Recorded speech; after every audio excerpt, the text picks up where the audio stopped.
गहिलू हमके भुलाई हो। दिलवा के दहरत दिहलू हमरो बढ़ाई हो।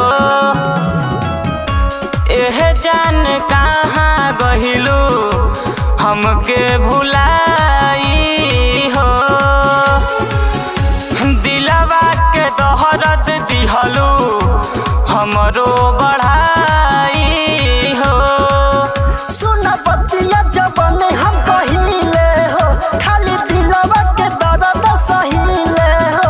पानी पिया दो कवना पोखरा के, जान हो गइलो कोई दूसरा के।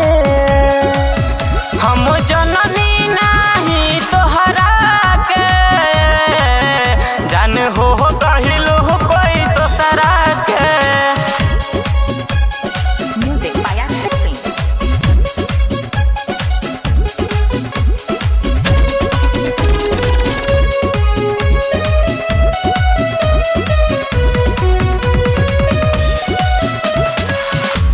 सुनाए याद अब तो बतिया कहिले हो।